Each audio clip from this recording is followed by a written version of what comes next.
Bonjour à tous, j'espère que vous allez bien. C'est Abdou de Flippies. Dans cette vidéo, on va faire le bilan sur l'année passée, ce qui s'est passé sur le site, quelles choses on a créées, quelles choses on a faites en dehors du site, quel contenu, etc., etc. On va aussi parler des projets à venir pour l'année à venir. Donc c'est parti, je vais tout de suite commencer avec le contenu. Il y a eu beaucoup de contenu de créer durant l'année passée. Donc pour ceux qui sont au courant, j'ai arrêté de créer des ressources à droite, des ressources à gauche, etc.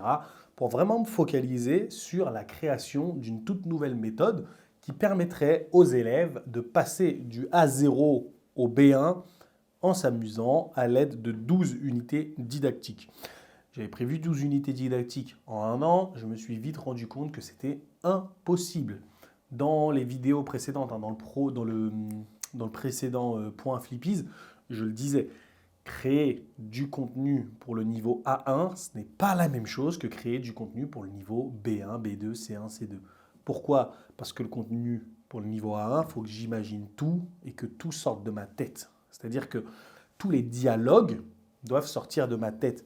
Toutes les formules utilisées, les formules grammaticales, etc., doivent sortir de ma tête. Quand j'utilise un texte, vous savez, quand je prends un texte, je ne dois pas prendre un texte au hasard.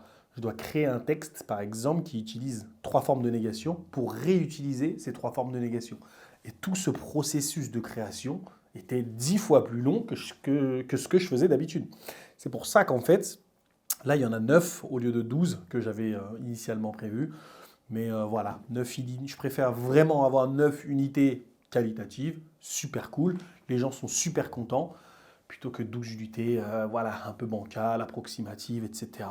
Je vais vous dire en gros, maintenant je vais vous dire ce que les gens pensent des unités, tant le positif que le négatif. Je vais commencer avec le positif, ok?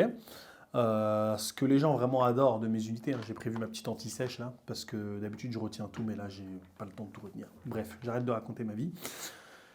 Bref, ce que les gens me disent en fait, c'est que leurs élèves s'amusent vraiment. Ils n'ont pas vraiment l'impression d'être en cours quand ils utilisent cette méthode, quand ils apprennent le français avec cette méthode. Ensuite, concernant les jeux qui sont créés spécialement pour cette méthode, certaines personnes m'ont dit, et il y a Hélène Collinet, avec qui j'ai fait une vidéo pour parler de FLE à un groupe. Elle m'a parlé des jeux, de comment on faisait des jeux, etc.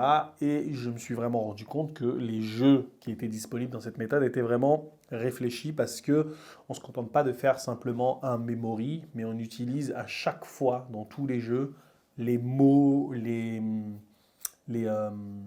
structures grammaticales, etc. en contexte. Vous voyez ce que je veux dire?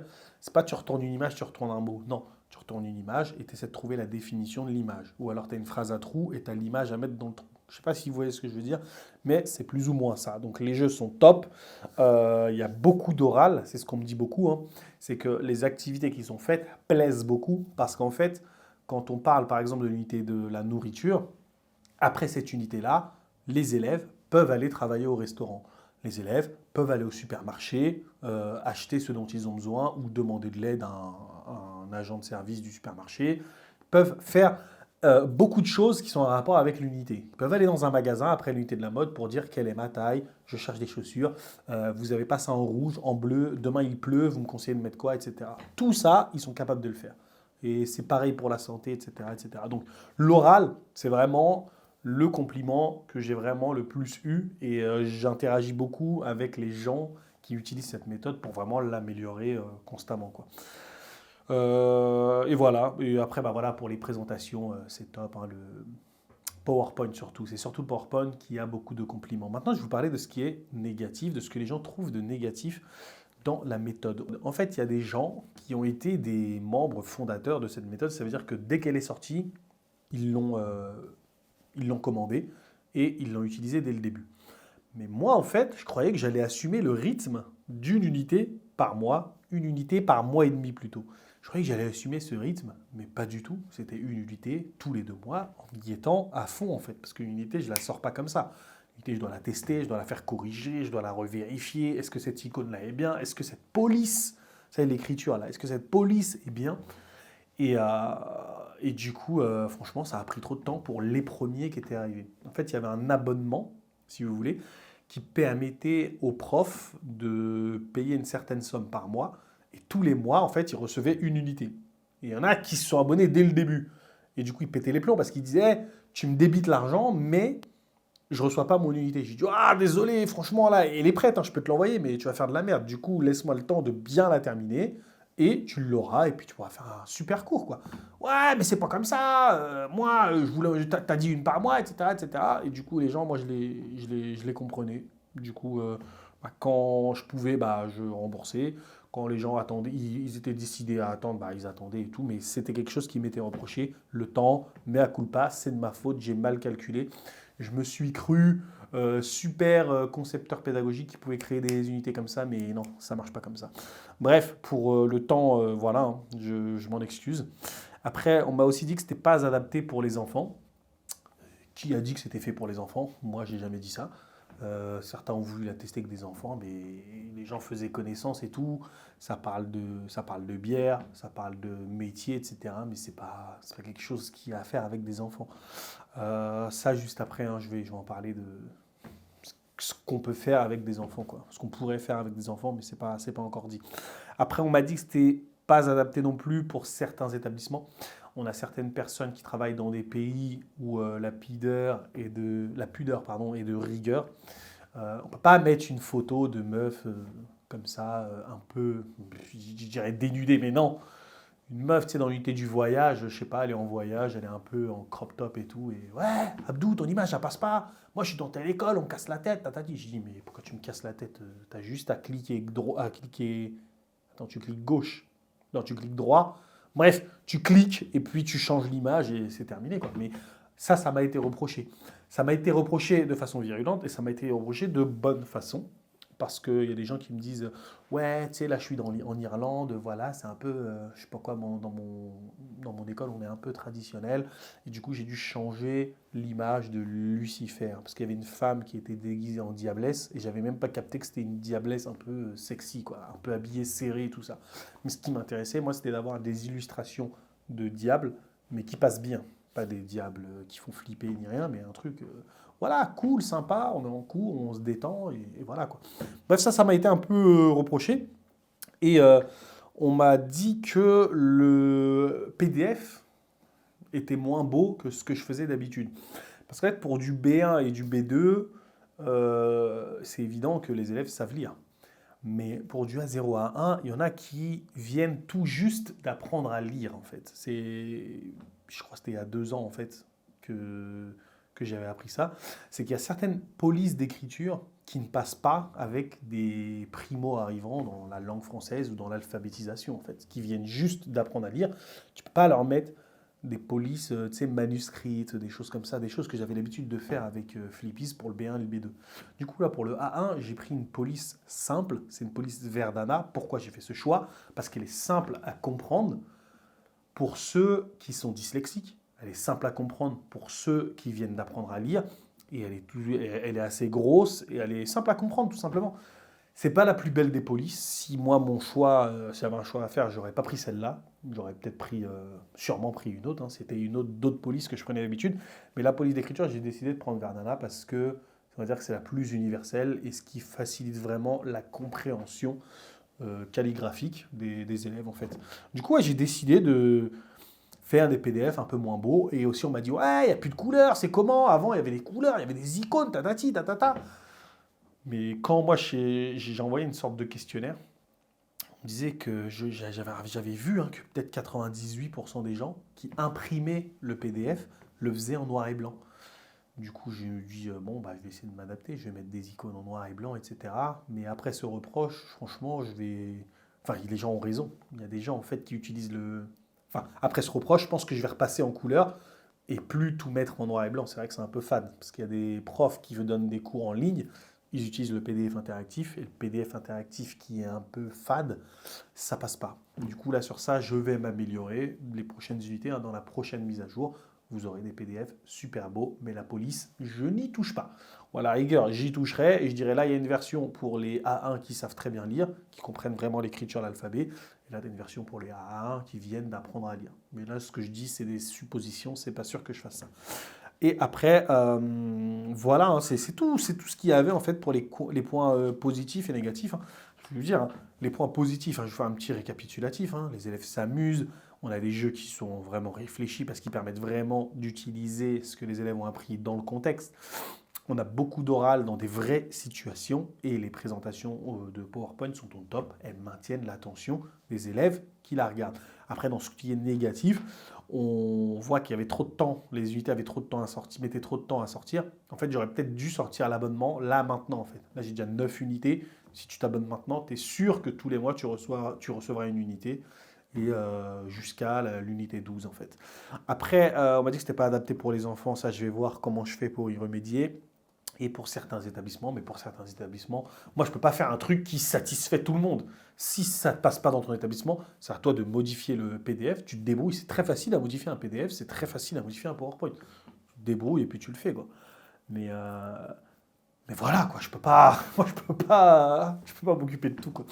Après, tu as des PDF qui étaient moins beaux, ça vraiment je l'ai pris en compte et je vais m'améliorer là-dessus. Et, enfin, pas moins beau, ils étaient plus ou moins fades, pas trop de couleurs, etc. Je vais m'améliorer. Et les unités étaient trop longues à sortir, ça, c'est plus un problème.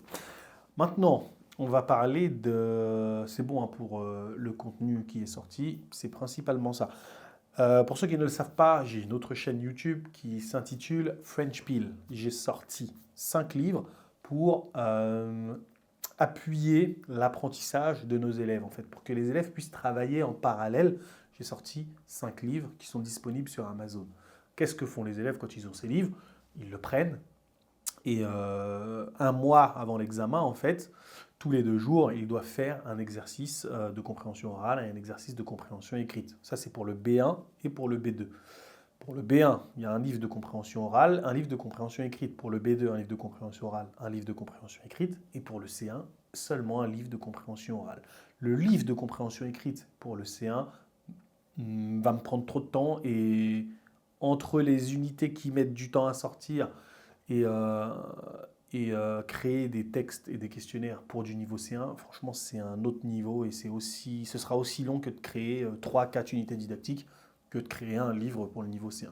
Du coup, donc là, voilà, j'ai 5 livres. S'ils vous intéressent, hein, ils sont disponibles en description. Pour ceux qui ne le savaient pas, et franchement, ces livres sont vraiment top parce qu'ils permettent aux élèves de travailler en toute autonomie. Ça leur permet d'acquérir du vocabulaire et d'enrichir leur niveau de langue et aussi leur niveau de compréhension. Mais ces livres-là sont à coupler avec d'autres choses à faire. C'est-à-dire que quand ton élève utilise ces livres un mois avant son examen, il doit, par exemple, changer la langue de son téléphone. Il doit, tous les lundis, regarder tel épisode de telle série. Il doit écouter tel podcast avant de dormir. En fait, il y a toute une attitude, ce que j'appelle le mode ninja, tout plein de trucs à faire pour vraiment que la préparation soit efficace, en fait. Pour ceux qui ont l'atelier, l'atelier le savent.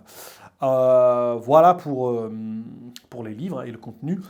En ce qui concerne le contenu, j'ai aussi voyagé pour parler avec plusieurs collègues de FLE et essayer de trouver des pépites en fait qui serviront à améliorer notre pratique d'enseignant en fait. Moi j'ai ma pratique, toi tu as ta pratique et d'autres ont leur pratique, tu vois. Moi je parlais avec Hélène Collinet, c'est la dernière, elle est incroyable. Elle a des formations, plein de trucs et tout et franchement, même moi j'avais des élèves qui me disaient bah tiens, c'était des élèves en fait qui étaient profs en Espagne et qui me disait bah tiens, moi j'ai les formations d'Hélène Collinet, Abdou. C'est vraiment pour dire que le monde est petit et qu'Hélène Collinet, c'est vraiment quelqu'un de. Voilà. Mais quand je parlais avec elle, il y a plein de trucs avec lesquels je n'étais pas vraiment d'accord. Bon, mon téléphone sonne, les gens me dérangent. Excusez-moi. Putain, je sais même plus ce que je disais.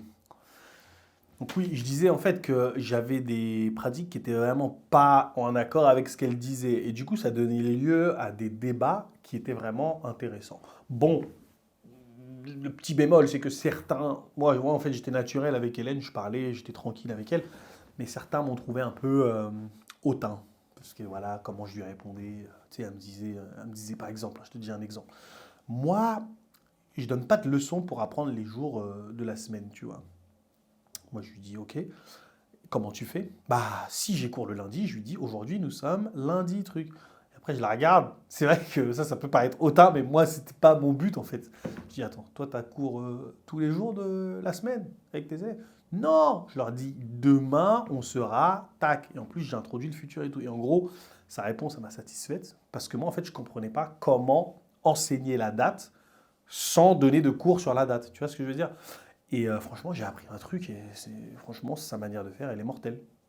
La mienne aussi, mais voilà, il y a pas une manière de faire parfaite qui va satisfaire à tout le monde, quoi. Enfin bref, j'ai parlé avec Hélène Collinet de comment enseigner à un groupe de façon efficace. Je suis allé dans le nord de la France, elle était en vacances chez ses parents et on s'est capté, on a fait une longue vidéo de 2h30. Et voilà. Ensuite, je suis allé voir Mina à Belgrade. Enfin, ensuite, avant Hélène, j'étais parti voir Mina à Belgrade pour voir quel était le rapport entre le cerveau, les blocages, la timidité et tout, et, euh, et l'apprentissage d'une langue. En fait, on parlait plus de développement personnel.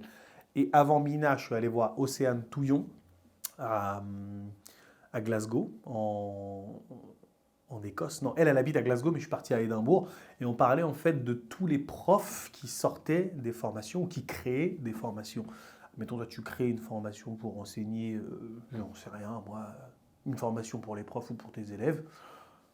Bah, Hélène Collinet, pardon, Océane Touillon te donne des petits tips, tu vois, pour améliorer ta pratique dans les formations. Ok? Ensuite, on a vu Cynthia Cravo. On parlait de quoi? Des outils pour mener à bien un cours qui soit en ligne ou en présentiel. Et elle nous donnait énormément de pépites. Cynthia, c'était au Portugal pendant la Coupe du Monde. Celui-là, c'était mon meilleur voyage. En plus, Cynthia m'a donné beaucoup de son temps et j'ai adoré ça. Parce qu'en fait, les personnes précédentes, c'est souvent des personnes débordées, qui ont des entreprises, etc.